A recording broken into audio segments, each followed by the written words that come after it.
Hello student, welcome to my channel PW chemistry. আজকের ক্লাসে আমরা যেটা নিয়ে ডিসকাস করব, সামনেই ক্লাস 11 এর সেমিস্টারের এক্সাম, তাই সেই সেমিস্টারের এক্সামের টপিক নিয়ে আমরা ক্লাসগুলো শুরু করছি। আজকে যে চ্যাপ্টারটি ডিসকাস করব সেটা হচ্ছে স্টেটস অফ ম্যাটার বলে চ্যাপ্টারটা রয়েছে। সেই স্টেটস অফ ম্যাটার চ্যাপ্টারের মধ্যে একটা নতুন টপিক অ্যাড করা হয়েছে। আগে ছিল ওই চ্যাপ্টারটা অ্যাকচুয়ালি গ্যাসীয় পদার্থের অবস্থা, গ্যাসীয় পদার্থ এবং তরল পদার্থ নিয়ে ডিসকাশন ছিল। এটা পুরনো সিলেবাস। এই 2024-এ যে সেমিস্টার সিস্টেম নতুন করে শুরু হলো, তাতে সিলেবাসটা একটু আপডেট করা হয়েছে। তার মধ্যে যে চ্যাপ্টারটা অ্যাড হয়েছে সেটা হচ্ছে সলিড স্টেট চ্যাপ্টার, যেটা আগে ক্লাস 12 এর চ্যাপ্টার ছিল। তো এই চ্যাপ্টারটার মধ্যে নতুন নতুন যে সমস্ত কোশ্চেন, এখন তো প্যাটার্ন চেঞ্জ হয়ে গেছে, প্রায় সবগুলো এমসিকিউ কোশ্চেন, ফার্স্ট সেমিস্টারে সব হবে এমসিকিউ কোশ্চেন। তো সেই এমসিকিউ কোশ্চেন গুলো কি কি হতে পারে? তো এমসিকিউ কোশ্চেন করা কিন্তু সব থেকে টাফ। এই জন্য টাফ, তোমার চ্যাপ্টারের মধ্যে যদি বিস্তারিত ভাবে না কনসেপ্ট থাকে, তাহলে তুমি এমসিকিউ কোশ্চেন গুলো সহজে কিন্তু করতে পারবে না। এই জন্য বলছি, তোমরা এমসিকিউ কোশ্চেন করার জন্য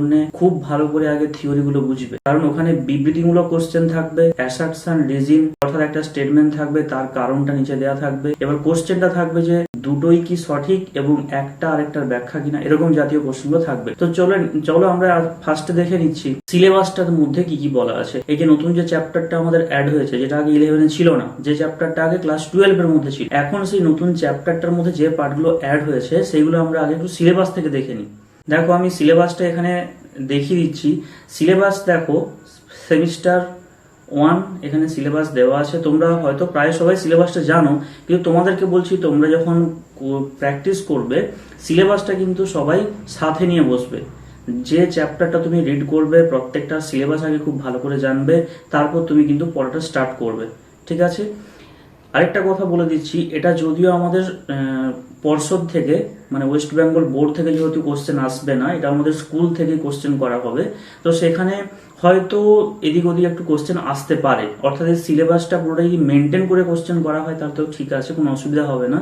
কিন্তু কোশ্চেন কিন্তু এদিক ওদিক থেকেও কিন্তু আসতে পারে, মানে যেগুলো সিলেবাসের ধরো মধ্যে নেই, হয়তো সেগুলো কিন্তু বাইরে থেকে আসার চান্স থাকতেও পারে। তাই তোমরা যে যে চ্যাপ্টারটা এখানে রয়েছে, তোমরা পুরো চ্যাপ্টারটা মনোযোগ সহকারে পড়বে। চলো আমরা দেখিনি সিলেবাসের মধ্যে কি কি বলা আছে। তো তোমাদের যে চ্যাপ্টারটা আমি শুরু করব সেটা হচ্ছে states of matter, solid and gases, এই টপিকটার মধ্যে। এখানে দেখো, চ্যাপ্টারটার মধ্যে লেখা আছে ফার্স্টে classification of solid and elementary idea, অর্থাৎ এই চ্যাপ্টারটা সলিড স্টেট চ্যাপ্টার, ক্লাস 12 এর চ্যাপ্টার। এখানে বলা আছে molecular, ionic, covalent and metallic solid. Okay, টাইপগুলো দেওয়া আছে। অর্থাৎ ওখানে তুমি যখন চ্যাপ্টারটা পড়বে, ওই চ্যাপ্টারের মধ্যে দেখবে কিছু টপিক দেওয়া আছে সিলেবাসটার মধ্যে, চ্যাপ্টারটার মধ্যে ভাগ করে করে দেওয়া আছে। অর্থাৎ এগুলো হচ্ছে সব ক্রিস্টালের ক্লাসিফিকেশন, শ্রেণী বিভাগ। পরে দেওয়া আছে অ্যামরফাস অ্যান্ড ক্রিস্টালাইন সলিড, এটা হচ্ছে কঠিন পদার্থের শ্রেণী বিভাগ। কঠিন পদার্থকে আমরা দু ভাগে ভাগ করি, একটা হচ্ছে ক্রিস্টালাইন অর্থাৎ কেলাসাকার কঠিন, আর এটা হচ্ছে অ্যামরফাস, অনির্দেশাকার কঠিন। কেলাসাকার মানে যার নির্দিষ্ট আকার আছে, আর অ্যামরফাস মানে যার কোনো নির্দিষ্ট আকার বা গঠন আকৃতি থাকে না, যার কণাগুলো এলোমেলোভাবে বিচ্ছিন্ন হবে, র্যান্ডমলি ছড়ানো ছিটানো থাকে, তাকে বলছি আমরা অ্যামরফাস। আর ক্রিস্টালাইন মানে হচ্ছে যেখানে কণাগুলো নির্দিষ্ট অর্ডার মেনে নির্দিষ্ট আকার মধ্যে বিন্যস্ত থাকে, সেখানে কোনো র্যান্ডমলি কোনো অণু বা পরমাণু ছড়িয়ে ছিটিয়ে থাকবে না, তাকে বলছি আমরা ক্রিস্টালাইন বা কেলাসাকার। সেটা তোমাকে এলিমেন্টারি আইডিয়া বলতে কি বুঝেছে, তার যে মৌলিক যে ধারণাগুলো সেগুলো তোমাকে রাখতে হবে। অর্থাৎ একটা অ্যামরফাস সলিড এবং একটা ক্রিস্টালাইন সলিডের সম্পর্কে মৌলিক ধারণা তোমাকে সুস্পষ্টভাবে রাখতে হবে। তোমরা চ্যাপ্টারখানা তো পড়ে নিয়েছো, তো আমিও তোমাদেরকে বলে দেবো কোন কোন লাইনগুলো গুরুত্বপূর্ণ। আগে আমরা সিলেবাসটা ঠিকঠাক করে দেখে নিই। নেক্সট বলেছে unit cell in 2 dimensional and 3 dimensional lattice, অর্থাৎ তোমাদের যে ল্যাটিসের যে বিন্যাসগুলো আছে, ল্যাটিসের যে কণাগুলো আছে, সেই কণাগুলো 2D এবং 3D। 2D মানে এক্স এবং ওয়াই অক্ষ বরাবর যদি আমরা কণাগুলোকে বিন্যস্ত করি, তার কিরকম রূপ হবে। আর যদি কণাগুলোকে আমরা 3D বিন্যাস করি, এক্স অক্ষ, ওয়াই অক্ষ এবং জেড অক্ষ, এইভাবে যদি কণাগুলোকে বিন্যাস করি, তাহলে সেই কণাগুলো কিভাবে থাকতে পারে। তো সেটার টপিকটা তোমরা খুব ভালো করে পড়তে বলেছে, 2D এবং 3 ডাইমেনশনাল নিয়ে। নেক্সট বলেছে packing efficiency. Packing efficiency means packing দক্ষতা বা ভরণ দক্ষতা বলা হয় বাংলায়। তো প্যাকিং এফিসিয়েন্সির মধ্যে পড়তে বলেছে। প্যাকিং এফিসিয়েন্সি ব্যাপারটা কি, কোনো একটা ক্লাসের মধ্যে পুরো ক্লাসটার যে আয়তন, পুরো আয়তনের মধ্যে কিন্তু কণা একেবারে সংঘবদ্ধ অবস্থায় মানে পুরো কেলাসটাকে কণাগুলো ঘিরে ফেলে এরকম কিন্তু নয়। কেলাসের কোনো কোনো জায়গা ফাঁকা স্থান থেকে যায়, অর্থাৎ অণু পরমাণুগুলো অবস্থান করবে এবং তাদের মাঝখানে মাঝখানে কিছু ফাঁকা স্থান থেকে যাবে, যাদের আমরা ভয়েড বলি, ভয়েড বা হোল বলি, ফাঁকা স্থান। প্যাকিং দক্ষতা ইকুয়ালস টু একক কোষের আয়তনের মধ্যে থেকে কতটা আয়তন একক কোষের কণাগুলো অধিকার করতে পেরেছে, অর্থাৎ ওপরে থাকবে কণাগুলো দ্বারা অধিকৃত আয়তন ডিভাইডেড বাই একক কোষের মোট আয়তন। এখান থেকে আমরা প্যাকিং দক্ষতা পেয়ে যাব। পরে বলেছে calculation of density of unit cell, অর্থাৎ একক কোষের ঘনত্ব নির্ণয় দিয়েছে। তোমরা যারা প্র্যাকটিস করে নিয়েছো অলরেডি একক কোষের ঘনত্ব নির্ণয়, যেটা রো দিয়ে প্রকাশ করা হয়, rho equals to z into m by n into a cube, এই টপিকটা দেওয়া আছে। নেক্সট বলা আছে প্যাকিং ইন সলিড, অর্থাৎ একটা সলিডের মধ্যে কিভাবে প্যাকিং থাকে, অর্থাৎ প্যাকিং মিনস কণাগুলো 1 ডাইমেনশন, 2 ডাইমেনশন, 3 ডাইমেনশন, তারপরে কিছু নাম আছে ওখানে তোমাদের এইচসিপি অর্থাৎ হেক্সাগোনাল ক্লোজ প্যাকিং, সিসিপি কে আবার বলা হয় কি FCC. CCP means cubic close packing, যাকে আমরা বলি FCC, face centre cubic lattice. তো সেই টপিকটা এখানে পড়তে বলেছে। পরে বলা আছে ভয়েড, ভয়েড মানে ফাঁকা স্থান। তোমাদের দুটো ভয়েড মেনলি পড়তে হবে, একটা হচ্ছে টেট্রাহেড্রাল ভয়েড আর একটা হচ্ছে অক্টাহেড্রাল ভয়েড। নেক্সট বলেছে number of atom per unit cell in a cubic unit cell. এটা কিন্তু আগে রয়েছে, মানে চ্যাপ্টারটা শুরুতে রয়েছে, অর্থাৎ একক কোষের মধ্যে কণার সংখ্যা নির্ণয়। কণার সংখ্যা তোমাদের একক কোষ 4টা আছে। একক কোষ কটা আছে? 4টা একক কোষ। কি কি? একটা আছে সরল বা আদিম একক কোষ, প্রিমিটিভ ইউনিট সেল। নেক্সট কি রয়েছে? বডি সেন্টার বা দেহকেন্দ্রিক একক কোষ। নেক্সট আছে পৃষ্ঠকেন্দ্রিক ফেস সেন্টার একক কোষ। আর চতুর্থ যেটা আছে সেটা হচ্ছে প্রান্ত কেন্দ্রিক বা এন্ড সেন্টার একক কোষ। এই 4 প্রকার একক কোষ তোমাকে পড়তে হবে খুব ভালো করে, তাদের সম্পর্কে ধারণা রাখতে হবে এবং তাদের কণাগুলো সংখ্যা নির্ণয় করতে হবে। ওকে, নেক্সট পরে বলেছে পয়েন্ট ডিফেক্ট, অর্থাৎ কেলাসের যে ত্রুটিগুলো আছে সেগুলো তোমাদের পড়তে বলেছে। পয়েন্ট ডিফেক্ট, বিন্দু ঘটিত ত্রুটি। ত্রুটি ওখানে কিন্তু অনেকগুলো রয়েছে, তার মধ্যে বিন্দু ঘটিত ত্রুটিগুলো পড়তে বলেছে। পয়েন্ট ডিফেক্ট, পয়েন্ট মানে বিন্দু, সেই তার মধ্যে তুমি কি কি পাবে? শর্টকি ত্রুটি পাবে, ফ্রেঙ্কেল ত্রুটি পাবে। তারপর তোমাদের আরো কিছু টপিক আছে যে কোনো কেলাস থেকে যদি কোনো অ্যানায়ন বাইরে চলে যায় তাহলে সেখানে ধাতব পার্ট অর্থাৎ ক্যাটায়নটা আধিক্য ঘটবে। তো সেই টপিকটা নিয়ে ডিসকাশন করা আছে। তো এই হচ্ছে আমাদের প্রথম টপিকের সিলেবাস। এটা স্টেটস অফ ম্যাটারের সলিড স্টেটের সিলেবাস। আরেকটা পার্ট আছে গ্যাসের টপিক রয়েছে, সেটা আমি পরের ভিডিওতে আপলোড করে দেবো। এই ভিডিওতে আমরা যেটা ডিসকাশন করব সেটা হচ্ছে সলিড স্টেট চ্যাপ্টার। চলো আমরা চ্যাপ্টারের মধ্যে যাই। চ্যাপ্টারের মধ্যে যে আমরা সিলেবাসগুলো দেখলাম, চ্যাপ্টারের মধ্যে কোন কোন টপিক থেকে কিরকম পড়তে হবে এবং সেই চ্যাপ্টারের মধ্যে কোন কোন কোশ্চেন কিভাবে আসতে পারে সেটা আমরা একটু ডিসকাশন করে নিই। তারপর আমরা কোশ্চেন এবং অ্যান্সারগুলো একটু দেখব। অ্যাট ফার্স্ট আমাদের আছে কঠিন পদার্থের বৈশিষ্ট্য, যদিও ওটা সিলেবাসের মধ্যে লেখা ছিল না। অ্যাকচুয়ালি এটা তোমার সবাইকেই পড়তে হবে, কারণ তুমি পড়তে যাচ্ছ সলিড স্টেট চ্যাপ্টার। তো কঠিনের সম্পর্কে না জেনে তুমি কঠিনের বৈশিষ্ট্যগুলো তো না জানলে তার মধ্যেকার টপিক পড়ার এটা কেমন একটা লাগে, তাই না? তো তোমরা অ্যাট ফার্স্ট কঠিন পদার্থের বৈশিষ্ট্যগুলো একটু জেনে নিও। এর মধ্যে যেটা সব থেকে ইম্পর্টেন্ট 4 নম্বর যে পয়েন্টটা দেওয়া আছে, দেখো আমি এই চ্যাপ্টারটা আমি তোমাদেরকে ডিটেলসে এখন আমি বলতে তো পারছি না। ডিটেলসে এখন বলতে গেলে তোমাদের ভিডিওটা অনেক লেন্দি হবে। তোমাদের পরীক্ষার আগের মুহূর্তে যে সমস্ত লাইনগুলো খুবই দরকার সেইগুলো নিয়ে আমি ডিসকাশন করব। আর ডিটেলস ভিডিও আমি পরে আপলোড করে দেবো, তখন তোমরা পরে দেখে নিতে পারো। এখন আমি তোমাদেরকে যে সমস্ত লাইনগুলো দরকার, যে সমস্ত লাইনগুলো থেকে আমাদের কোশ্চেন হতে পারে, এমসিকিউ বা এসএ কিউ, ছোট ছোট কোশ্চেন যেগুলো 1 নম্বরে, তোমাদের এমসিকিউ হবে, অ্যাসারশন, রিজন, স্টেটমেন্ট টাইপ, বিবৃতিমূলক কোশ্চেন, সেগুলো নিয়ে আমি বলে দিচ্ছি। তো দেখো অ্যাট ফার্স্ট যেটা তোমরা পড়বে কঠিন পদার্থের বৈশিষ্ট্য থেকে তোমরা যে পয়েন্টটা পড়বে সেটা হচ্ছে 4 নম্বর যে পয়েন্টটা এখানে দেওয়া আছে। তোমরা এই 4 নম্বর পয়েন্টটা কিন্তু অবশ্যই পড়বে। বলেছে কি, যে সমস্ত কঠিন পদার্থের গঠনকারী কণাগুলি পরস্পরের খুব কাছাকাছি ঘন সন্নিবিষ্টভাবে আবদ্ধ থাকে, তাই কণাগুলি পরস্পরের মধ্যেকার ফাঁকা স্থানের পরিমাণ খুবই কম হয়। অর্থাৎ একটা কণার সাথে একটা কণার যে ডিস্টেন্স অনেক কম থাকে। এই কম থাকার জন্য যেটা মাঝে কোনো কি থাকে না, ফাঁকা অঞ্চল থাকে না।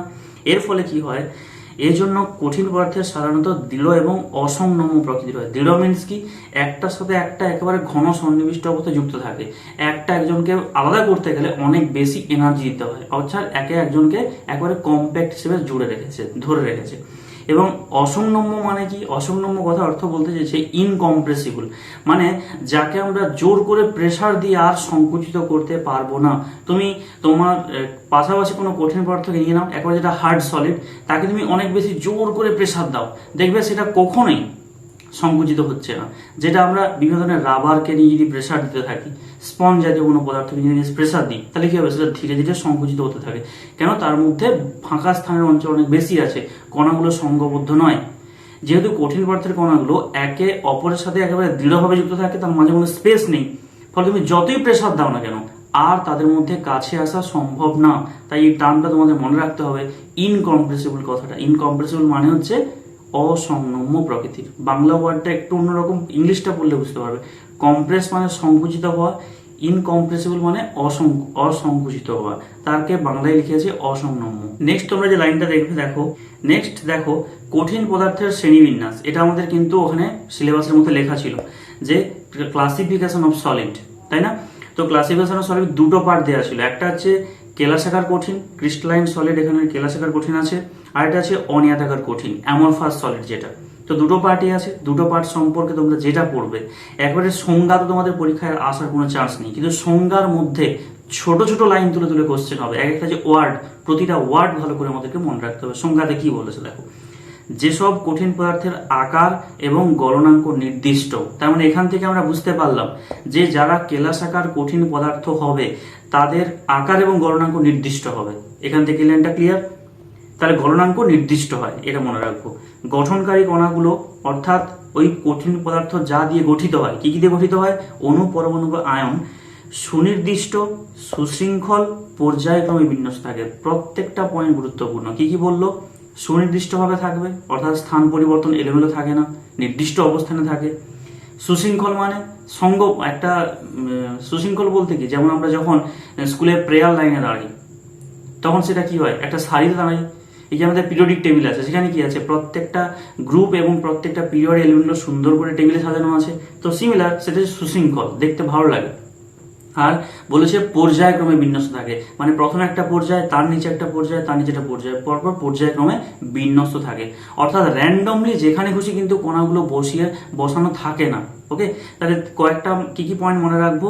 প্রথম পয়েন্ট বললাম গলনাঙ্ক নির্দিষ্ট, এটা ভালো করে মনে রাখবো। তারপর বললাম সুনির্দিষ্ট আর সুশৃঙ্খল এবং পর্যায়ক্রমিক বিন্যাস থাকে। ওকে, তাহলে একটা লাইন তুমি খাতায় নোট করতে পারো যে কেলাসাকার কঠিনগুলির গলনাঙ্ক নির্দিষ্ট হয় আর সুনির্দিষ্ট, সুশৃঙ্খল এবং পর্যায়ক্রমে গঠনকারী কণাগুলো বিন্যস্ত থাকে। এটা নোট করে নেব। ওকে, তাহলে এখান থেকে আমি মার্কিং করে দিচ্ছি পিডিএফ এর মধ্যেও, তোমরা চাইলে পরে, এটা এখন ভিডিওটা তোমরা হয়তো শুনে নিচ্ছ, ভিডিওটা পজ করে তুমি খাতায় নোট করতে পারো, বা পরে তুমি এখন মার্কিংটা করে দিচ্ছি, তুমি পরে দেখে নিতে পারো। ওকে, সুনির্দিষ্ট, সুশৃঙ্খল এবং পর্যায়ক্রমে বিন্যস্ত থাকে। আর একটা কথা বলেছে দেখো, এই বিন্যাসের এই শৃঙ্খল অর্থাৎ গঠনকারী কণাগুলো যে বিন্যস্ত থাকে, সেই শৃঙ্খল বহুদূর পর্যন্ত বিস্তৃত থাকে। অর্থাৎ যতটা কেলাস থাকবে, কেলাসের আকার যতটাই হবে, পুরো কেলাসটা জুড়েই এই গঠনাকৃতি বিন্যাসটা থাকবে। ওকে, অর্থাৎ একটুখানি সুনির্দিষ্ট থাকবে, সাজানো থাকবে, পর্যায়ক্রমিক থাকবে, তারপরে আবার এলোমেলো থাকবে, এরকম কিন্তু নয়, পুরো কেলাসটা জুড়েই সুশৃঙ্খল থাকবে। ওকে, নেক্সট বলেছে প্রকৃত কঠিন পদার্থ বলতে সাধারণত কেলাসাকার কঠিন পদার্থকেই বোঝানো হয়ে থাকে। তাহলে এটা কিন্তু একটা স্টেটমেন্ট হিসেবে পরীক্ষায় দিতে পারে যে প্রকৃত, বা এমসিকিউ মধ্যে থাকতে পারে, প্রকৃত কঠিন বলতে কাকে বোঝানো হয়? ফিল ইন দ্য ব্ল্যাঙ্কস থাকতে পারে। তাহলে প্রকৃত কঠিন বলতে কাকে বোঝানো হয়? কেলাসাকার কঠিন পদার্থকেই প্রকৃত কঠিন, ইংলিশে বললে হয় ট্রু সলিড। এটা বিভিন্ন জেই মেনের পরীক্ষা, ডাব্লিউবিজেই পরীক্ষায় কিন্তু কোশ্চেনটা দিয়েছে, আগে কথা বলছি। তো এটাকে আমরা কি বলছি? ট্রু সলিড বলছি। ওকে, ট্রু সলিড। নেক্সট বলেছে আরেকটা যেটা গুরুত্বপূর্ণ, প্রত্যেকটার এক্সাম্পলগুলো, উদাহরণগুলো, এমসিকিউর মধ্যে এগুলো দেখবে তোমরা প্রচুর দেখতে পাবে এমসিকিউ গুলো। উদাহরণে কি বলেছে দেখো, পারদ ব্যতীত, আমরা জানি পারদ একটা ধাতু যেটা তরল ধাতু। তো তরল হওয়ার জন্য তার এরকম সুনির্দিষ্ট আকার কিন্তু থাকবে না। আমরা জেনেছি কি তরল কি হয়, যে পাত্রে রাখা হয় সেই পাত্রের আকার ধারণ করে, তার নির্দিষ্ট কোনো আকার থাকে না। তো এই জন্য পারদ কি হয়, পারদ একটা তরল ধাতু। আমরা বেশিরভাগ ধাতুগুলোর ক্ষেত্রে বৈশিষ্ট্য কি পড়েছি ছোট ছোট ক্লাসে, 9-10 আমরা কি পড়েছি, ধাতুগুলো মেনলি কঠিন হয়ে থাকে, কিন্তু আমরা এখানে দেখতে পাচ্ছি পারদ একটা তরল ধাতুর উদাহরণ। তোমরা এটা মনে রাখো, অন্যান্য ক্ষেত্রে তোমরা জিকে কোশ্চেন পেয়ে যাবে। পারদ একটি এখানে বলা আছে পারদ ব্যতীত সকল ধাতু, কারণ পারদের ক্ষেত্রে কি হয়, তরল হয়, সেই জন্য তার নির্দিষ্ট আকার থাকে না। তাহলে পরীক্ষায় কোশ্চেন দিতে পারে, এটা থেকে এমসিকিউ একটা হতে পারে যে কেলাসাকার কঠিন পদার্থ নিচের কোনটি নয়, যে একাধিক ধাতু থাকবে কপার, সিলভার, গোল্ড, আর একটা থাকবে পারদ। তো তুমি হয়তো এরকম যদি এটা না পড়া থাকে, তুমি ধরো এরকম লজিক লাগাতে শুরু করবে যে আমরা জানি যে ধাতুগুলো তো কঠিন পদার্থ হয়, তাহলে প্রত্যেকটা এখানে ধাতু অপশন দেওয়া আছে এমসিকিউর মধ্যে, তাহলে এখানে তো অপশনগুলো ভুল দেওয়া আছে, কিন্তু তোমার বইয়ের মধ্যে লেখা আছে দেখো পারদ ব্যতীত। তুমি যদি এই টপিকটা না ভালো করে ক্লিয়ার করে যাও তো এই কোশ্চেনটা ভুল হতে বাধ্য। তো তোমাকে এইভাবে খুঁটিয়ে খুঁটিয়ে কিন্তু নিজেকে পড়তে হবে, নিজেকে কোশ্চেন বানাতে হবে, তাহলে তুমি চ্যাপ্টারের মধ্যে একটা কনসেন্ট্রেশন দিয়ে পড়তে পারবে এবং চ্যাপ্টার থেকে যে কোশ্চেনগুলো আসবে তুমি সুস্পষ্টভাবে অ্যান্সার করে আসতে পারবে। তোমার মধ্যে একটা কনফিডেন্স চলে আসবে যে আমি ঠিকঠাক করে পড়েছি, এর বাইরে আর কোনো কোশ্চেন আসার নেই। বুঝতে পারলে? তাহলে পারদ কি হয়, পারদ তরল হওয়ার জন্য এটার ক্ষেত্রে নির্দিষ্ট আকার থাকে না, আর যত প্রকার ধাতু থাকে প্রায় সমস্ত ধাতুকে আমরা তার কেলাসাকার রূপ দেখতে পাবো। ওকে, যেমন উদাহরণ কি কি দিয়েছে নেক্সট দেখো আছে সোডিয়াম ক্লোরাইড, এটা কিন্তু ধাতু না, এটা একটা যৌগ। সোডিয়াম ক্লোরাইড এটা যৌগ। আর কি আছে, পটাশিয়াম ক্লোরাইড, নেক্সট আছে সুক্রোজ, নেক্সট আছে হিরক, নেক্সট আছে কোয়ার্জ। কোয়ার্জ সম্পর্কে এখানে তোমাদের দেখবে এর পরের পেজে কোয়ার্জ সম্পর্কে কিন্তু দেওয়া আছে, তো সেখানে আমরা একটু পড়ে নেবো কোয়ার্জ কি। তো এখানে জাস্ট মনে রাখো, তাহলে এটা তোমাদের একটা স্টেটমেন্ট দিতে পারে, কোয়ার্জ মানে সত্য মিথ্যা যে কোশ্চেনগুলো থাকে, কোশ্চেনটা হতে পারে কোয়ার্জ কেলাসাকার কঠিনের উদাহরণ, তোমাকে জানতে চাইবে সত্য না মিথ্যা। ওকে, নেক্সট পরবর্তী কোশ্চেনে যাই। পরবর্তী যে টপিক কেলাসাকার কঠিনের বৈশিষ্ট্য। দেখো ওখানে শুধু হেডিং দেওয়া ছিল যে কেলাসাকার কঠিন সম্পর্কে তোমায় পড়তে হবে, কিন্তু বৈশিষ্ট্যটা কিন্তু ওখানে লেখা নেই, তো ওটা তোমায় পড়ে নিতে হবে। ওকে, সব তো আর সিলেবাসের মধ্যে ওইভাবে পুরো একেবারে ক্লিয়ারলি লেখা থাকবে না, জাস্ট হেডিংটা দেওয়া আছে। তোমায় কিন্তু কেলাসাকার কঠিনের বৈশিষ্ট্যও পড়ে নিতে হবে। কি কি বৈশিষ্ট্য দিয়েছে দেখো, অ্যাকচুয়ালি সংজ্ঞাতে তুমি যা যা পড়েছো ওই টপিকগুলোই তোমার এখানে বৈশিষ্ট্যের মধ্যেই বলা থাকছে। দেখো কি বলেছে, কেলাসাকার কঠিনের বৈশিষ্ট্য, কেলাসাকার কঠিনের একটি নির্দিষ্ট জ্যামিতিক আকার আছে। ওখানে আমরা পড়েছিলাম নির্দিষ্ট আকার থাকবে, তাই তো তার নাম কেলাসাকার, নির্দিষ্ট আকার সম্পন্ন, সুসম্পন্ন। নেক্সট পরে বলেছে কেলাসাকার কঠিনের অভ্যন্তরে গঠনকারী কণাগুলি ত্রিমাত্রিক বিন্যাসে অতি সুশৃঙ্খল এবং শৃঙ্খলতা বহুদূর পর্যন্ত বিস্তৃত থাকে, মানে প্রায় কেলাসটা যতটা থাকে ততটাই বিন্যস্ত থাকে, প্রায় দেখা গেছে। নেক্সট পরে বলেছে কি প্রতিটি কেলাসের নির্দিষ্ট গলনাঙ্ক নির্দিষ্ট হয়, তাদের গলনাঙ্কগুলো সুনির্দিষ্ট প্রকৃতির, আমরা সংজ্ঞার মধ্যেই পড়েছিলাম ওটা। তোমরা যে পয়েন্টটা দাগ দেবে সেটা হচ্ছে 4 নম্বর যে পয়েন্টটা আছে, এ ধরনের কঠিনের গলনের লিনতাপ নির্দিষ্ট, অর্থাৎ যখন কঠিন পদার্থটা গলতে শুরু করবে, তার কঠিন রূপ থেকে যখন তরল যাবে তখন সে কি করে, লিনতাপ গ্রহণ করে। সেই লিনতাপটা নির্দিষ্ট, নির্দিষ্ট মানে কি, অর্থাৎ তুমি ধরো একটা সোডিয়াম নিয়েছো, সোডিয়ামকে তুমি বারবার টেস্ট করছো, একবার টেস্ট করলে যে ফার্স্টে দেখা গেল সে 50 ডিগ্রি তাপমাত্রা দিলেই সোডিয়ামটা গলে যায়, ওকে, সেটা তার লিন তাপ। তুমি আরেকবার টেস্ট করতে চাইছো যে আবার ঘুরে 50 ডিগ্রি তাপেই গলছে না তার থেকে বেশি নিয়ে গলছে, যদি 50 ডিগ্রি তাপেই গলতে শুরু করে তাহলে তুমি বুঝবে কি ওটাই সুনির্দিষ্ট তাপ, তাই না? অর্থাৎ এই যারা কেলাসাকার কঠিন হবে তাদের যেহেতু কণাগুলোর বিন্যস্ত সব দিক থেকেই একই, তুমি যে কোনো একটা টুকরো নিয়ে নাও, প্রত্যেকটা টুকরোর কেলাসাকার বিন্যাসটা একই থাকবে, তাই প্রত্যেকটা টুকরোর কি হবে, লিন তাপ একই ধরনের হবে, অর্থাৎ কেলাসাকার পদার্থের লিন তাপ সুনির্দিষ্ট। পরের টপিক দেখো 5 নম্বর পয়েন্টে দেওয়া আছে এগুলি দৃঢ় এবং অসংনম্য প্রকৃতির হয়ে থাকে। আমরা তো ওখানে ফার্স্টে কঠিনের পদার্থের বৈশিষ্ট্য দিয়ে পড়লাম, এরা দৃঢ় প্রকৃতির হয়। কেন দৃঢ় হয়? কারণ এদের যে কণাগুলো পরস্পরের সাথে একেবারে কানেক্টেড, পরস্পর ভাবে যুক্ত থাকে, এদেরকে অনেক বেশি ফোর্স দিয়ে এদেরকে সেপারেট করতে হয়। আর অসংনম্য কথার অর্থ কি বললাম, যে একটা কণাকে একটা কণার সাথে একটা কণা এতটাই কাছাকাছি থাকে তাদেরকে আর প্রেসার দিয়ে তাদের মধ্যে আর সংকুচিত হওয়ার প্রবণতা দেখা যায় না, অর্থাৎ প্রেসার দিয়ে সংকুচিত করা যাবে না, এর নাম হচ্ছে অসংনম্য প্রকৃতির। ওকে, নেক্সট পরের পার্ট কি বলেছে দেখো, কেলাসাকার কঠিনগুলি অসমসারক বা অসমদৈশিক, ইংলিশটা ভালো করে খেয়াল করবে, অ্যানআইসোট্রপিক। অনেক সময় কিন্তু এই ইংলিশটাকেই বাংলা ফর্মে কিন্তু দেওয়া থাকে, তোমরা খেয়াল রেখো। কেলাসাকার কঠিনগুলি অসমসারক, এটাই কিন্তু আমাদের সত্য মিথ্যা statement type assertion reason question কিন্তু হয়ে যাবে। তোমরা অবশ্যই এটা খুব ভালো করে পড়বে যে কেলাসাকার কঠিনগুলি অসমসারক বা অসমদৈশিক প্রকৃতির হয়ে থাকে, এটা খুব ভালো করে নোট করে নাও, এটা থেকে তোমাদের কোশ্চেন হওয়ার সম্ভাবনা অনেক বেশি। অসমসারক কথার বৈশিষ্ট্যটা এখানে নিচে লেখা আছে। কেন অসমসারক তার ঘটনা কিন্তু লেখা আছে। অসমসারক মানে কি না, তার ভৌত ধর্মগুলো কি কি ভৌত ধর্ম, যেমন বৈদ্যুতিক রোধ, তাপীয় পরিবাহিতা, আরএসএ প্রতিসরাঙ্ক, তাপীয় প্রসারণ ইত্যাদির মান তার পরিমাপনের অভিমুখের উপর নির্ভর করে। যেদিক তুমি পরিমাপ করবে, যেমন দেখো এখানে পরের পেজে তার এক্সাম্পলটা দেওয়া আছে। এখানে যে তোমার দেওয়া আছে এই যে এবি যে রেখাটা টানা আছে, এবি রেখাটা এই বরাবর যদি আমি কেলাসটাকে দুটো ভাগে ভাগ করে দিই, তাহলে কি হবে, দুদিকের কণার সংখ্যাগুলো সমান সমান আসে। তো এর ফলে দুদিকের সমস্ত প্রকার বৈশিষ্ট্য, সমস্ত প্রকার ভৌত ধর্মগুলো একই হবে।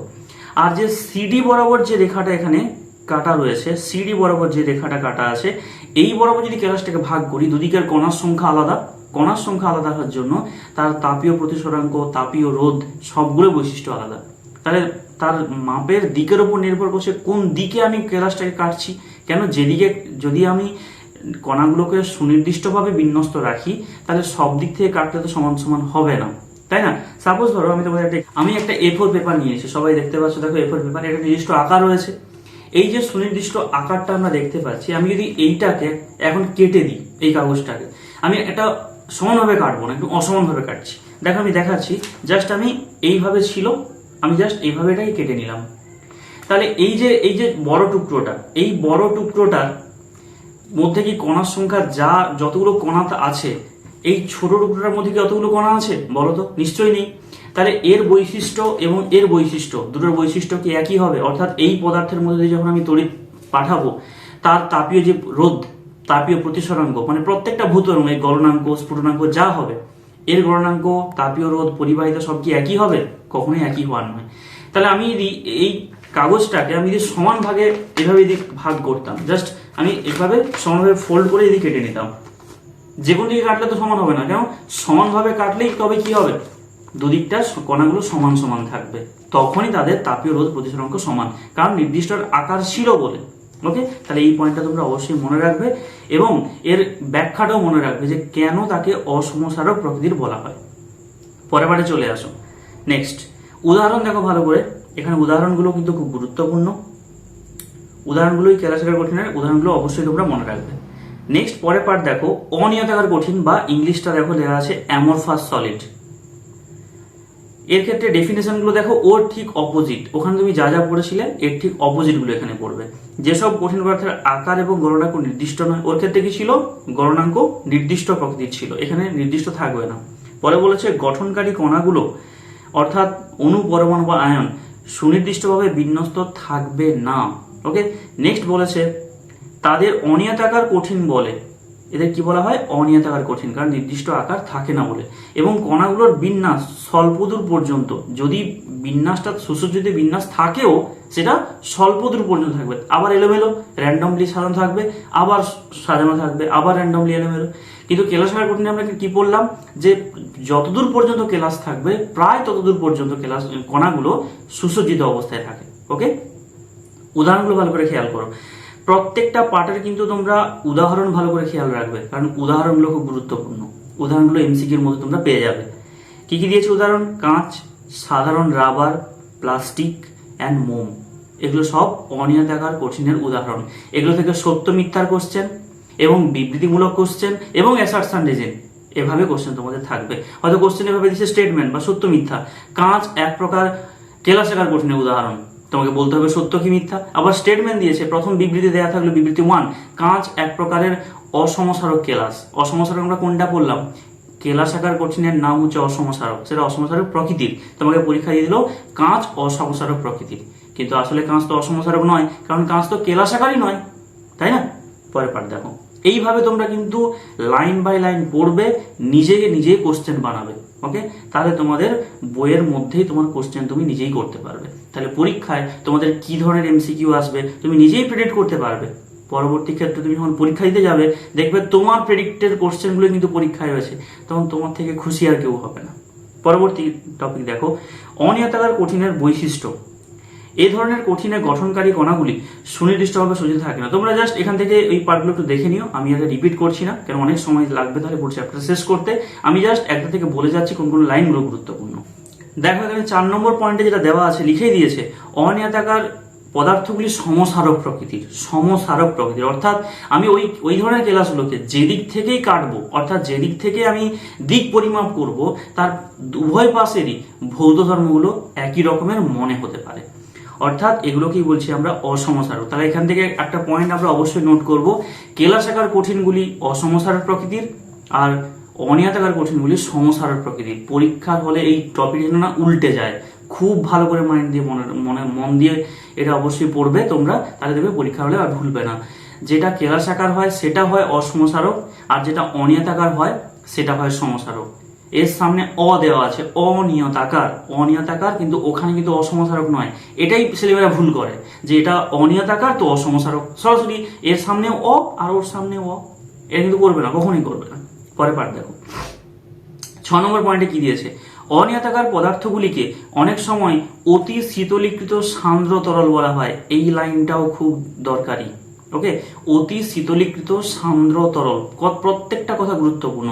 শীতলীকৃত, যেমন আমরা যখন জল দেখতে পাই, জলটা তো তরল অবস্থায় পাওয়া যায়, জলকে তুমি যখন ফ্রিজে রেখে দাও সেটা কি হয়ে যায়, সেটা কঠিন হয়ে জমে যায়, তাই না? তো এখানে সেরকম সেইটাকেই তুলনা করছে কঠিনের সাথে, যে কঠিনটা কিন্তু তরল নয়, ওই তরলটাকে যদি তুমি ফ্রিজ করে দাও, অনেক বেশি শীতল করো, অতি শীতল করো, তাহলে কি হবে, সেটা যে ধরনের কঠিনে পরিণত হবে, সেই ধরনের কঠিনটারই মতো বৈশিষ্ট্য হচ্ছে কার, অনিয়তাকার কঠিন পদার্থের বৈশিষ্ট্য। সেটাই লাইনটা বলেছে। তাহলে কোনটাকে বলা হচ্ছে, অনিয়তাকার কঠিনকেই বলা হচ্ছে অতি শীতলীকৃত সান্দ্র তরল। এটা এমসিকিউ থাকতে পারে, স্টেটমেন্টও থাকতে পারে, আর তোমার অ্যাসারশন নিচেও থাকতে পারে। স্টেটমেন্ট সত্য মিথ্যার মধ্যে কোশ্চেন থাকতে পারে যে অনিয়তাকার কঠিনগুলিকে অতি শীতলীকৃত সান্দ্র তরল বলা হয়, সত্য মিথ্যা পড়তে পারে কোশ্চেন। আবার দেখো তারপর লেখা আছে বা ছদ্ম কঠিন, সিউডো সলিড বলা হয়। দেখো লেখা আছে, আমি মার্কিং করে রেখেছি, ছদ্ম কঠিন বা সিউডো সলিড বলা হয়। আর আগেরটা আমরা কি বললাম, ট্রু সলিড বা প্রকৃত কঠিন বলা হয়।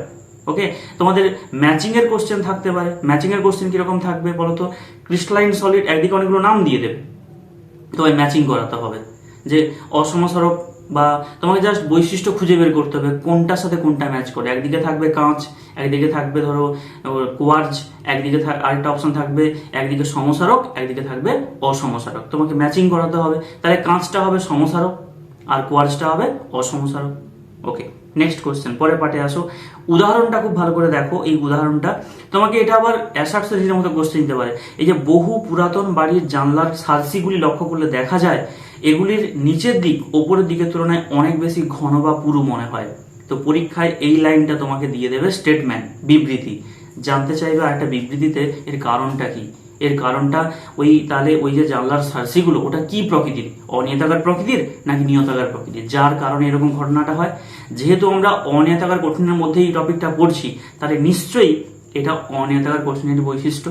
তাহলে অবশ্যই তোমরা মনে রাখবে যে জানলার অনেক পুরনো বাড়িতে জানলার সার্সিগুলো তোমরা নিজেরা লক্ষ্য করলেই দেখতে পাবে যে ওখানে জানলার যে কাঁচগুলো বা সার্সিগুলো দেওয়া থাকে তাদের ওপর দিকটা ধীরে ধীরে পাতলা হয়ে যায়। কেন হয়ে যায় না, অ্যাকচুয়ালি কাঁচটাকে তো আমরা এইভাবে স্ট্যান্ড করে রাখি, এইভাবে স্ট্যান্ড করানো থাকে জানলার সাথে।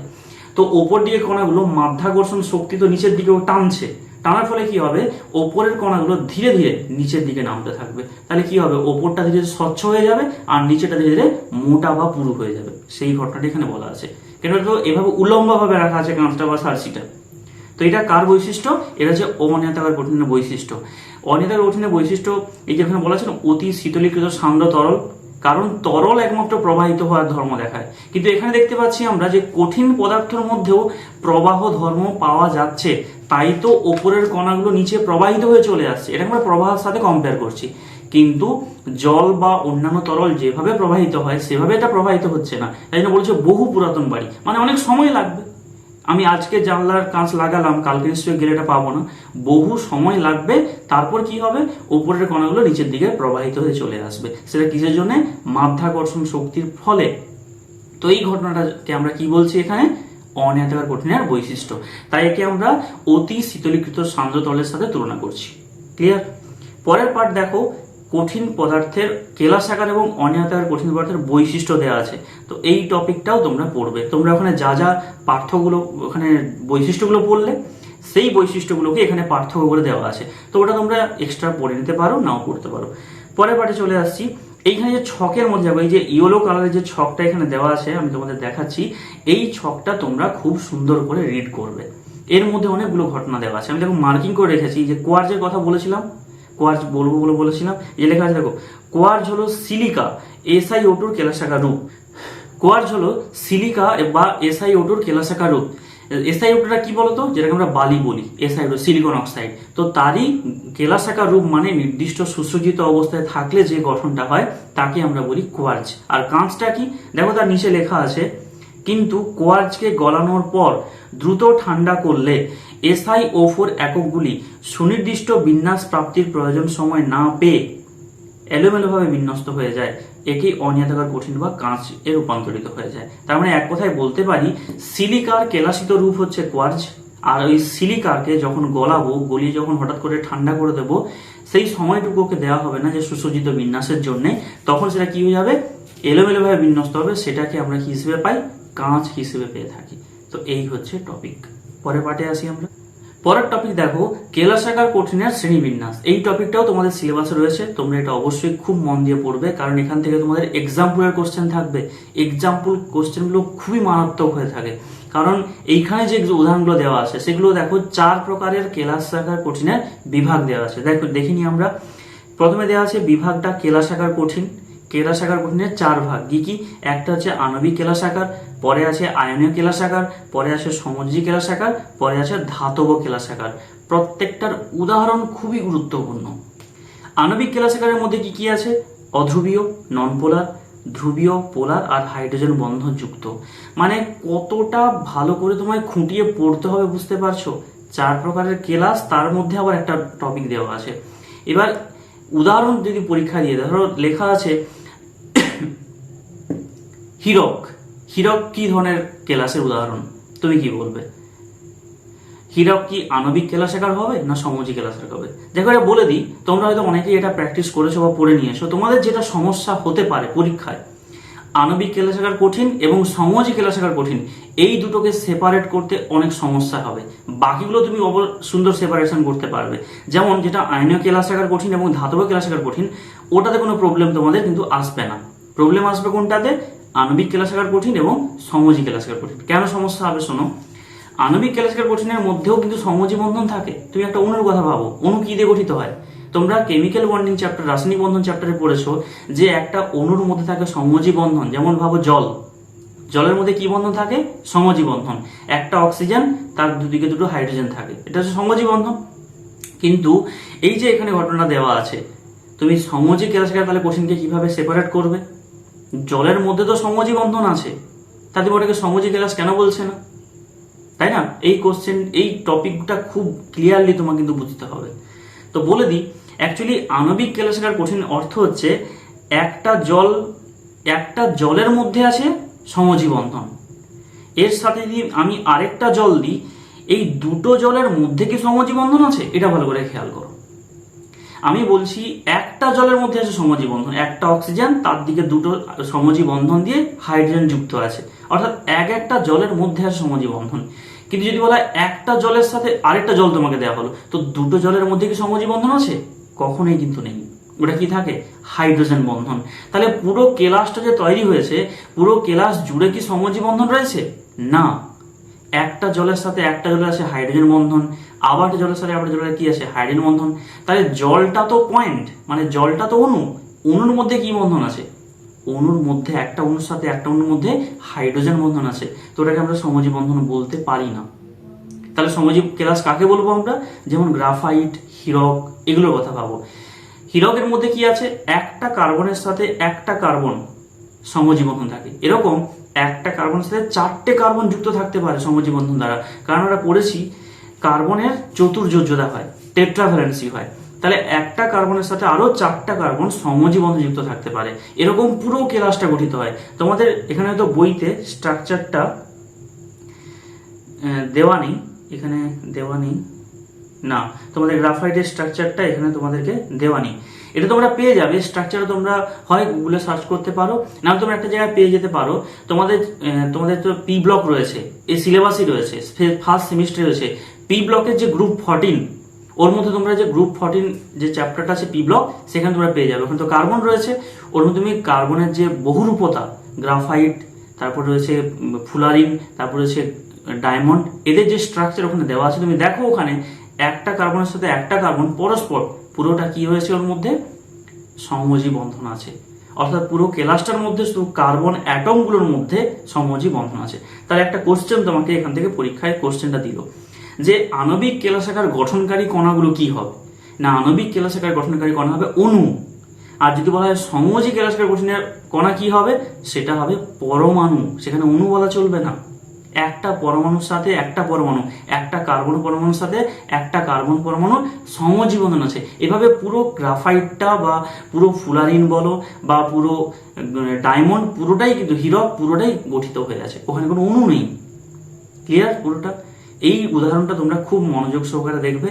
আর এখানে বাকি যে এক্সাম্পলগুলো দেওয়া আছে তোমরা বাকিগুলো তোমরা এমনি পড়লেই বুঝতে পারবে। ওকে, তো পরীক্ষা এরকম কোশ্চেনও হতে পারে যে যদি বলা হয় একটি ধ্রুবীয় কঠিনের উদাহরণ দাও। ধ্রুবীয় কঠিন, ধ্রুবীয় বলেছে আবার কঠিন বলেছে। ধ্রুবীয় মানে কি, তোমরা এটা কেমিক্যাল বন্ডিং বা রাসায়নিক বন্ধন চ্যাপ্টারে পড়েছো, যাদের ডাইপোল মোমেন্ট বা দ্বিমেরু ভ্রামক কি হয়, নডিকালস জিরো হয়। দ্বিমেরু ভ্রামক তোমরা রাসায়নিক বন্ধনে হয়তো অনেকে পড়ে থাকতে পারো, আমিও পরে ভিডিও আমি দিয়ে দেবো যে দ্বিমেরু ভ্রামক টপিকটা কি আসলে। অনেকগুলো যৌগের কি থাকে দ্বিমেরু ভ্রামক, অর্থাৎ তাদের ডাইপোল মোমেন্টের মান 0 হয়, আর কিছু কিছু ক্ষেত্রে ডাইপোল মোমেন্ট মান থাকে, নডিকালস জিরো হয়। তো যাদের নডিকালস জিরো অর্থাৎ যাদের কিছু মান থাকে তাদের বলা হচ্ছে ধ্রুবীয় প্রকৃতির, পোলার। তার উদাহরণ কি হবে, যেমন অ্যামোনিয়া হবে, ওয়াটার জল হবে। কিন্তু ওখানে মনে রাখবে, ওখানে সামনে কিন্তু কঠিন কথাটা লিখবে। অনেকে এগুলোই ভুল করে। সে হয়তো জানে অ্যামোনিয়া ধ্রুবীয়, শুধু লিখে চলে আসবে অ্যামোনিয়া, কিন্তু জানো কি অ্যামোনিয়া প্রকৃতিতে গ্যাস রূপে থাকে। তুমি যদি শুধু অ্যামোনিয়া লিখে দাও তাহলে কিন্তু টপিকটা ভুল হয়ে যাবে। অ্যামোনিয়ার সামনে তোমায় কঠিন লিখে আসতে হবে। ভালো করে খেয়াল করে দেখো, এখানে কিন্তু প্রত্যেকটা উদাহরণের সামনে দেখো কঠিন বলে উল্লেখ করা আছে, প্রত্যেকটা উদাহরণের সামনে কঠিন। কারণ অ্যাকচুয়ালি নেচারে এরা কি হিসেবে থাকে, যেমন অক্সিজেন নেচারে কিভাবে থাকে, গ্যাস, যেটা নিয়ে আমরা শ্বাস কার্য চালাই। ওকে, তো এটা গ্যাস অবস্থায় থাকে। তুমি যদি পরীক্ষায় শুধু উদাহরণ O2 লিখে দাও তাহলে কিন্তু অ্যান্সারটা ভুল হয়ে যাবে। তোমাকে ব্র্যাকেটে অবশ্যই মেনশন করতে হবে কঠিন। আবার দেখো অ্যামোনিয়ার ক্ষেত্রে দেখো লেখা আছে কঠিন অ্যামোনিয়া, SO2 ক্ষেত্রে আগে লেখা আছে কি কঠিন SO2। এটা অবশ্যই তোমাকে মেনশন করতে হবে কঠিন বলে, এটা অবশ্যই খেয়াল রাখো, কারণ এগুলোই তোমাদের ভুল হতে থাকে, এই জন্য তোমরা নাম্বার নাও পেতে পারো। এবার দেখো এখানে যে ইয়েলো কালারের যে ছকটা রয়েছে এর মধ্যেই টপিকগুলো রয়েছে, দেখো ভালো করে খেয়াল করো। আচ্ছা, এর ওপরে একটা উদাহরণ আমি দেখতে পাচ্ছি, দেখো এই যে হীরক, graphite, silicon carbide, silica, boron nitride, এই প্রত্যেকটা উদাহরণ তুমি দেখে যাবে। কারণ হীরক আর গ্রাফাইটের কথা বলে দিলাম, বাকি যে উদাহরণগুলো রয়েছে এখানে বোরন নাইট্রাইড, সিলিকা, এগুলো উদাহরণ কিন্তু ভুলে যায় অনেকে, তো এটা মনে রাখো তোমরা। নেক্সট দেখো পরে বলেছে হীরকের প্রতিটি কার্বন, এই সম্পর্কে তোমরা একটু পড়ে যাও, এখানে যেহেতু বইতে বলে দিয়েছে তোমরা অবশ্যই এটা পড়ে যাবে। হীরকের মধ্যে প্রতিটি কার্বন অপর 4টি কার্বন পরমাণুর সঙ্গে চতুস্তলকীয়ভাবে সমযোজী বন্ধনের মাধ্যমে যুক্ত থাকে।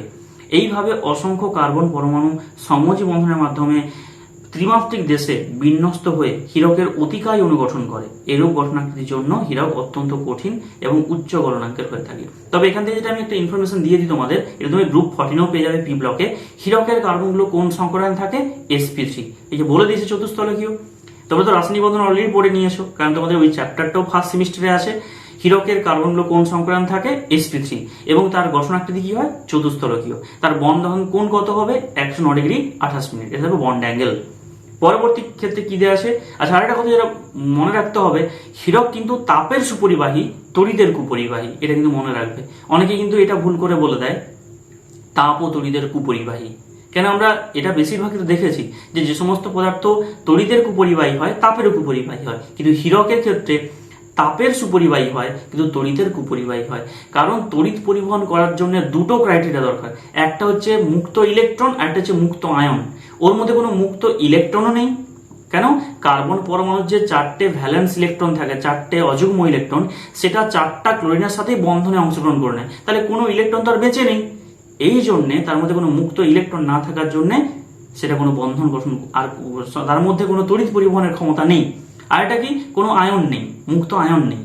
আয়ন কি করে থাকবে, কার্বন তো সমজীবী যৌগ তৈরি করেছে, তার মধ্যে কোনো আয়ন নেই। তাহলে মুক্ত ইলেকট্রন এবং মুক্ত আয়ন কোনোটা না থাকায় সেটা তড়িৎ পরিবহন করতে পারে না। তাহলে তোমাদের এখন কোশ্চেন মনে হতে পারে তড়িৎ পরিবহন করে কি করে, তাপ পরিবহন করে কি করে। তাপ পরিবহন করার জন্য কি করে, ওদের মধ্যে যে বন্ধনটা আছে সেই বন্ধনটা ভাইব্রেট করতে থাকে।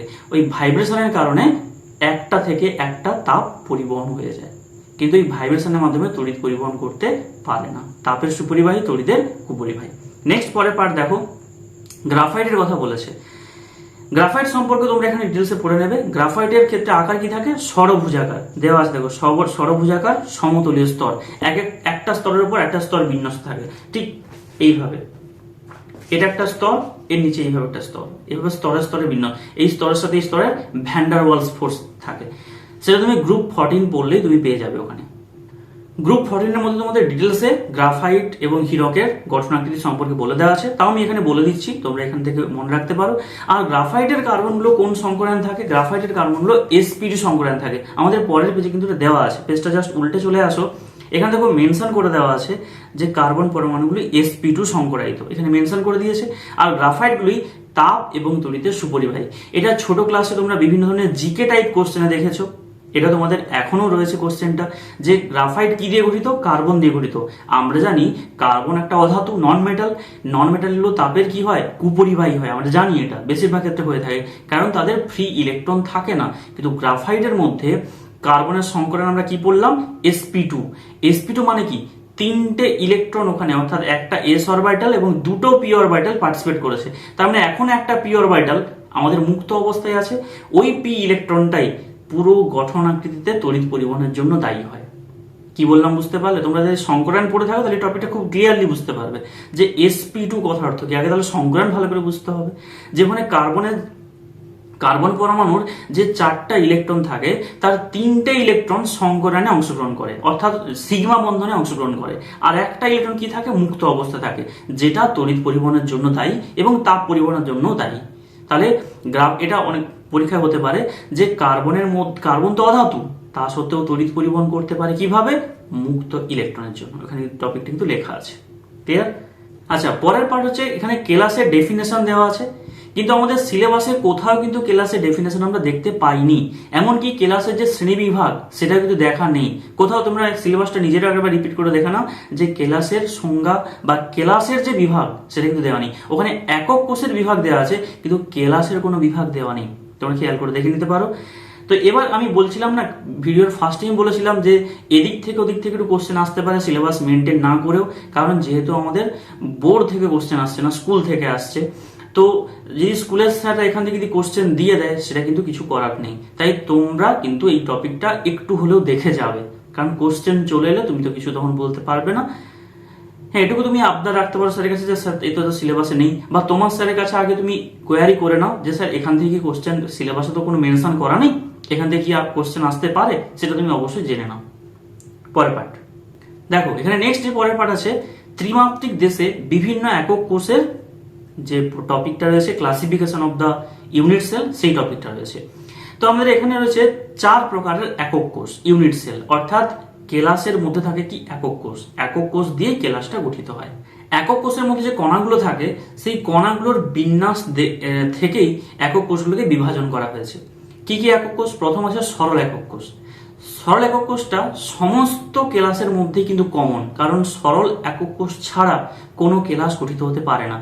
এই সরল একক কোষের মধ্যে কণাগুলো কোথায় থাকে না? কণাগুলো প্রত্যেকটা কৌণিক বিন্দুতে থাকবে। তোমরা একটা কিউব কল্পনা করো না, ত্রিমাত্রিক দেশ একটা কিউব এখানে দেখো বইতে আমাদের ছবিটা এঁকেও দেওয়া আছে। তোমরা কিউব কল্পনা করো, একটা কিউবের কতগুলো কৌণিক বিন্দু থাকবে? 8টা কৌণিক বিন্দু, ওপরে 4টা, নিচে 4টা। তো এই 8টা যে কৌণিক বিন্দু, প্রত্যেকটা কৌণিক বিন্দুতে গঠনকারী কণাগুলো থাকবে। সেটা অণুগুলো হতে পারে, হতে পারে পরমাণু, আর হতে পারে আয়ন, যে কোনো একটা পার্ট থাকবে। কৌণিক বিন্দু ছাড়া কখনোই তুমি কিউব এঁকে দেখাতে পারবে না। তাহলে যখন ওই গঠন আকৃতিতে কোন একটা কেলাসের একক কোষের ক্ষেত্রে গঠনকারী কণাগুলো কেবলমাত্র কৌণিক বিন্দুতে অবস্থান করবে, তাকেই কি বলা হয়? সরল বা আদিম একক কোষ, ইংলিশে বলা হয় প্রিমিটিভ ইউনিট সেল। পরের পার্ট দেওয়া আছে পৃষ্ঠকেন্দ্রিক, মানে ফেস সেন্টার। তার মানে এখানে তোমার মনে রাখতে হবে, আগে যেটা আমরা বললাম সরল, ওটা কিন্তু সবার ক্ষেত্রেই কমন, এটা সবার মধ্যেই থাকবে। তুমি কৌণিক বিন্দু বাদ দিয়ে কখন তুমি কেলাস তৈরি করতে, একক কোষ তৈরি করতে পারবে না। তাহলে পৃষ্ঠকেন্দ্রিক একক কোষের মধ্যে আগে কৌণিক বিন্দুতে কণাগুলো থাকবে 8টা, তারপর প্রতিটা যে পৃষ্ঠতল তার মাঝে থাকবে, প্রত্যেকটা পৃষ্ঠতলের মাঝে। সাপোজ আমি একটা উদাহরণ হিসেবে নিয়ে নিচ্ছি, ধরো এইটা ধরো আমার কাছে কেলাস, ওকে, এটা ধরো কেলাস। এটা যে সারফেস দেখতে পাচ্ছ, এই সারফেসের মিডিল যে পোর্শন, এইখানে একটা কেলাস থাকবে। আবার ধরো এটা একটা সারফেস, এই সারফেসটার একেবারে মাঝের বিন্দুতে একটা কি থাকবে, গঠনকারী কণা থাকবে। এদিকে একটা সারফেস, এর মাঝে থাকবে। এরকম প্রত্যেকটা সারফেসের এখানে একটা মাঝের এর একটা কণা থাকবে। তো প্রত্যেকটা কেলাসের মাঝ বরাবর কি থাকবে, পৃষ্ঠতলের মাঝ বরাবর কণা অবস্থান করবে। অর্থাৎ প্রত্যেকটা কৌণিক বিন্দুতে, অর্থাৎ 8টা কৌণিক বিন্দু থাকবে কণা, এবং প্রত্যেকটা পৃষ্ঠতলের মধ্যবিন্দুতে থাকবে একটা কণা। তো এটাকে বলবো আমরা পৃষ্ঠকেন্দ্রিক। পরের পার্ট কি আছে, দেহকেন্দ্রিক। দেহকেন্দ্রিক কিভাবে থাকবে, তার মানে ওই 8টা কৌণিক বিন্দুতে থাকবে কণা, প্লাস একটা দেহের কেন্দ্রে থাকবে। তুমি একটা বক্স কল্পনা করো, প্যাকেট জাতীয় বক্স, তার মধ্যবিন্দুতে একটা কণা আছে। তো সেটা কারোর সাথে শেয়ার থাকবে না, ওটা নিজস্ব কণা। তাহলে 8টা কৌণিক বিন্দু থাকছে, প্লাস তার দেহের একটা কেন্দ্র থাকছে।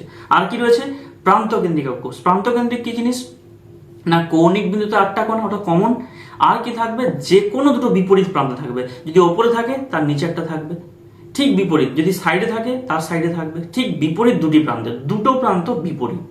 পরবর্তী পার্ট দেখো, আমাদের বইতে কিন্তু কেলাসের শ্রেণীবিভাগ দেওয়া আছে, কিন্তু এই কেলাসের শ্রেণীবিভাগটা আমাদের সিলেবাসের কিন্তু মধ্যে দেওয়া নেই, তোমরা চাইলে দেখে নিতে পারো। পরের টপিক দেখো, ঘনকাকার সিস্টেমে প্রতিটি একক কোষের সংখ্যা নির্ণয়। একক কোষের সংখ্যা নির্ণয় থেকে কিন্তু তোমাদের পরীক্ষায় কোশ্চেন আসার চান্স রয়েছে, এবং এখান থেকে এমসিকিউ কোশ্চেনটাই বেশি আসার কথা। যে 4 প্রকার যে আমরা একক কোষ পড়লাম, তোমাদের বইতে এখানে 3 প্রকার একক কোষের কিন্তু কণার সংখ্যা নির্ণয় করে দেওয়া আছে। সরলের ক্ষেত্রে দেওয়া আছে, তোমরা মনে রাখবে কি করে না, যে কণাগুলোর আমরা বিন্যাসগুলো পড়লাম, কণাগুলো কোথায় কোথায় থাকছে আগে দেখে নাও।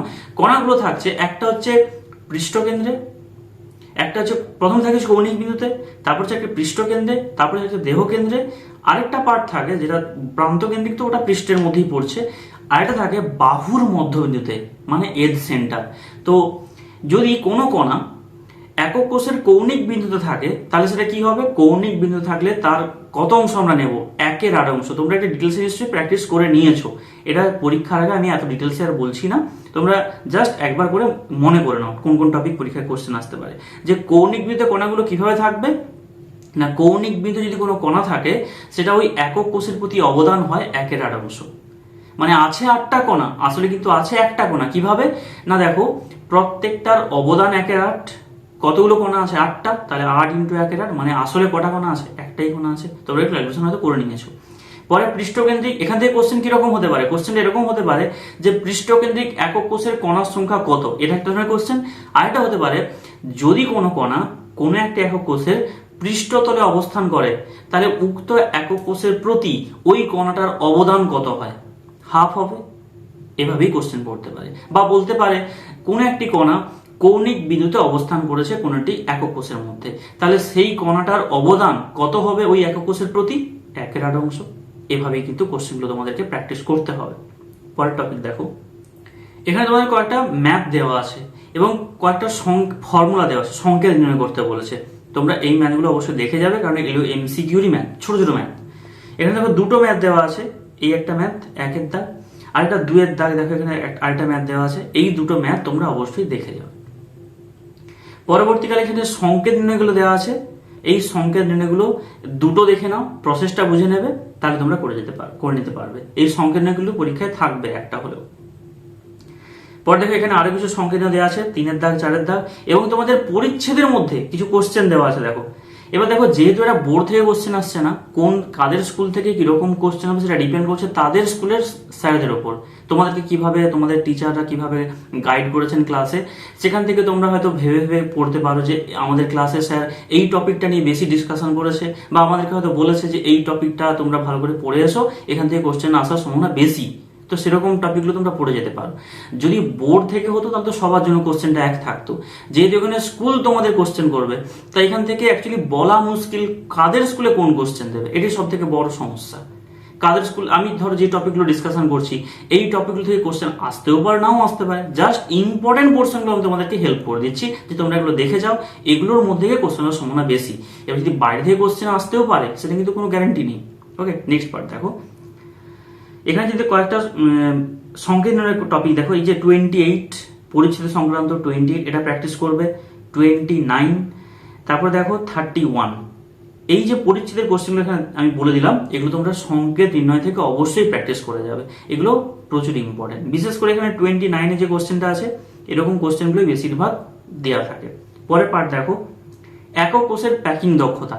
অ্যাকচুয়ালি যখন আগে লং কোশ্চেনের পরীক্ষা হতো, অর্থাৎ ক্লাস 12-এ যখন এই চ্যাপ্টারটা থাকতো, এখান থেকে একটা প্রমাণ থাকতো, মানে এখানে লং কোশ্চেনগুলো থাকতো। কিন্তু এখন তো তোমাদের লং কোশ্চেন থাকবে না, তোমাদের এখানে এমসিকিউ থাকবে। তোমরা প্যাকিং দক্ষতা হয়তো ক্যালকুলেশন করেছো, প্রত্যেকটা ক্ষেত্রে বাহুর দৈর্ঘ্যের সাথে যে কণার ব্যাসার্ধের সম্পর্ক, এটা তোমরা অবশ্যই দেখে যাবে। যেটা সরল হয় তার ক্ষেত্রে বাহুর দৈর্ঘ্য এ হলে যদি কণার ব্যাসার্ধ আর হয়, তাহলে সম্পর্ক তোমরা কি পড়েছো, a = 2r, এখানে তো রয়েছে অবশ্যই। আবার প্যাকিং দক্ষতার মান কত হয় সেটা অবশ্যই পার্সেন্টেজ এককেই তোমরা মনে রাখবে। তো একটা প্যাকিং দক্ষতা মনে থাকলে কতটা ফাঁকা স্থান তুমি অবশ্যই ক্যালকুলেট করে নিতে পারবে ওখানে। আবার দেখো নেক্সট পরে পাঠিয়েছে দেহকেন্দ্রিক একক কোষের প্যাকিং দক্ষতা, এবং দেহকেন্দ্রিক একক কোষের মধ্যে তার যে কণার ব্যাসার্ধের সাথে যে বাহুর দৈর্ঘ্যের সম্পর্ক, সেটাও তোমরা অবশ্যই মনে রাখবে। তো এখানে একটা ছক তোমাদেরকে বইতে করে দেওয়া আছে, সুন্দর একটা ছক দেখো এখানে রিপ্রেজেন্ট করে দেওয়া আছে, তোমরা এই ছকটা পারলে দেখে চলে যাও। তো এখান থেকে মধ্যেই কোশ্চেনগুলো থাকবে। আবার এখান থেকে ছোট ছোট ম্যাথও দেওয়া থাকতে পারে, ম্যাথগুলো দেখো নিচে দেওয়া আছে। এখানে তোমায় দেওয়া থাকবে কিরকম ম্যাথ, যে এখানে বলা আছে দেখো, সিলভার ধাতু পৃষ্ঠকেন্দ্রিক ঘনকাকার কেলাস গঠন করে, তাহলে সিলভার পৃষ্ঠকেন্দ্রিক ঘনকাকার কেলাস হয়।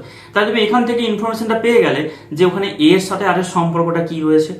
যদি উক্ত কেলাসের একক কোষের কিনারার দৈর্ঘ্য মানে বাহুর দৈর্ঘ্য, তবে সিলভারের পারমাণবিক ব্যাসার্ধ ন্যানোমিটারে নির্ণয় করো। তো এখানে একটা বড় একটা ইস্যু হচ্ছে, তোমাকে সেন্টিমিটার মিটারের কখনো জানতে চাইতে পারে, আবার ন্যানোমিটার পিকোমিটার এগুলো ইউজ করবে। তাই তোমরা অবশ্যই ইউনিট পার্টটা ফোকাস রাখবে এখানে, যে এখানে সাইডে কিন্তু লেখা আছে যে 1 ন্যানোমিটার মানে কত মিটার, 1 পিকোমিটার মানে কত মিটার, আবার অ্যামস্ট্রং ইউনিটে দেওয়া থাকতে পারে কিন্তু। তাহলে এই একক ভিত্তিক যে সমস্যা, এটা কিন্তু দূর করতে হবে তোমাদেরকে। ওকে, হয়তো এমসিকিউ কোশ্চেন হয়তো নাও থাকতে পারে, যদি ফিল ইন দ্য ব্ল্যাঙ্কস দিয়ে দেয়, তোমাকে লিখতে হয় যে এত সেন্টিমিটার এত ন্যানোমিটার, তোমাকে তখন কি করবে, তাই অবশ্যই জেনে যাবে টপিকটা। পরবর্তী টপিক দেখো, কেলাসের ঘনত্ব নির্ণয়। ঘনত্ব নির্ণয় থেকে অ্যাকচুয়ালি দেখো, আমরা ভাবছি যে এখান থেকে তো বড় বড় ম্যাথ আছে, ম্যাথগুলো তো নাও আসতে পারে। দেখো এমসিকিউতে বড় ছোট বলে কোনো কোশ্চেন হয় না, তোমাকে বড় ম্যাথটাই তুলে দেবে, 4টে অপশন দিয়ে দেবে যে ঘনত্ব নির্ণয় করো। তোমাকে সেই অঙ্কটা তো কোষেই বের করতে হবে, 4টে অপশন থাকবে, তোমাকে সঠিকটা অ্যান্সার দিতে হবে। তাই তোমরা ঘনত্ব নির্ণয় অঙ্কগুলো একটু দেখে যাবে। সূত্রটা অবশ্যই আগে দেখবে। সূত্রটা কি না, ρ = z/m/n/a³। এটা কিন্তু ঘনকাকার এককের মৌলিক পদার্থের বৈশিষ্ট্য, মানে যেখানে পুরো কেলাসটা একটা পরমাণু বা অণু নিয়ে গঠিত হয়েছে, যেমন শুধু সিলভার নিয়ে গঠিত হয়েছে বা শুধু গোল্ড নিয়ে গঠিত হয়েছে, এরকমগুলো। আর তারপরে দেখো একটা পার্ট দেওয়া আছে, এটা হচ্ছে যৌগিক পদার্থ, মানে আয়নীয় যৌগ, মানে এখানে ক্যাটায়ন এবং অ্যানায়ন থাকবে। তার ক্ষেত্রে তোমাদের যদি পরীক্ষায় কোশ্চেন থাকে, বেসিক্যালি ওটাই থাকবে মৌলিক পদার্থ দিয়ে, মানে বইতে যেগুলো আছে ওগুলো একটু প্র্যাকটিস করে যাও, ওর মধ্যে তুমি কোশ্চেন পেয়ে যেতে পারো। পরবর্তী টপিক দেখো, কেলাসের গঠনকারী কণাগুলোর ঘন সন্নিবেশ। এখান থেকে তোমাদের কোশ্চেন হতে পারে, কোঅর্ডিনেশন সংখ্যা থেকে পরীক্ষায় কোশ্চেনগুলো এখান থেকে থাকে। তো কোঅর্ডিনেশন সংখ্যা থেকে ওরা ভালো করে ফোকাস দেবে। কিরকম টপিকগুলো তোমরা ফোকাস দেবে দেখো, এই যে দ্বিমাত্রিক দেশে কণাগুলোর ঘন সন্নিবেশ, এখানে দু প্রকারের কণাগুলো বিন্যাস আছে। একটা আছে বর্গাকার ঘন সন্নিবেশ, আরেকটা পার্ট আছে এখানে হেক্সাগন ষড়ভুজাকার ঘন সন্নিবেশ। তো এই দুটো টপিক তোমরা খুব ভালো করে দেখে যাবে। এখান থেকে তোমাদের কোঅর্ডিনেশন সংখ্যাগুলো দেওয়া আছে। যখন দেখো যখন বর্গাকার ঘন সন্নিবেশ আছে, তখন কিন্তু কণাগুলোর সবর্গাঙ্ক সংখ্যা কত দেওয়া আছে, কোঅর্ডিনেশন সংখ্যা আছে 4। আর যখন তোমাদের দ্বিমাত্রিক দেশের ষড়ভুজাকার হচ্ছে, তখন কিন্তু কোঅর্ডিনেশন কত আছে, 6 দেওয়া আছে। এটা তোমরা অবশ্যই দেখে যাবে। আর এই ষড়ভুজাকার যখন বিন্যাস থাকে, তখন সেখানে দু প্রকারের ফাঁকা জায়গা স্থান দেখা যায়, এখান থেকে ছবির মধ্যে দেখা আছে। এটা কিন্তু অতটা গুরুত্বপূর্ণ নয়, এটা নাও ফোকাস করলে হবে, তবে এই কোঅর্ডিনেশন সংখ্যাটা অবশ্যই মনে রাখবে। পরে পার্ট দেখো, ত্রিমাত্রিক দেশে যখন বিন্যস্ত হয়, সেখানে আমরা কতগুলো কোঅর্ডিনেশন সংখ্যা দেখে নিই। যেমন দেখো এখানে লেখা আছে ঘনকাকার ঘন সন্নিবেশে কোঅর্ডিনেশন সংখ্যা হচ্ছে কত, এখানে 12 দেওয়া আছে। এটা কার ক্ষেত্রে, HCP ক্লাসের ক্ষেত্রে। HCP ক্লাসের ক্ষেত্রে কিভাবে কোঅর্ডিনেশন সংখ্যা দেওয়া আছে, অর্থাৎ হেক্সাগোনাল ক্লোজ প্যাকিং এর এটা মধ্যে টপিকটা কিন্তু দেওয়া আছে। পরের পার্ট দেখো, ত্রিমাত্রিক দেশে যেটা CCP হয়, কিউবিক্যাল ক্লোজ প্যাকিং, তারও কিন্তু কোঅর্ডিনেশন কত দেওয়া আছে, ঘনকাকার ঘন সন্নিবেশে কোঅর্ডিনেশন সংখ্যা আছে 12। আবার দেখো এখানে একটা জিনিস ভালো করে মেনশন করে দেওয়া আছে, দেখো ঘনকাকার ঘন সন্নিবেশে একে কি বলা হয়, পৃষ্ঠকেন্দ্রিক বলা হয়। তো এটার কথাই আমি ভিডিওর ফার্স্ট তোমায় বলেছিলাম, CCP মানে হচ্ছে FCC। তো এটা তোমরা মনে রাখবে।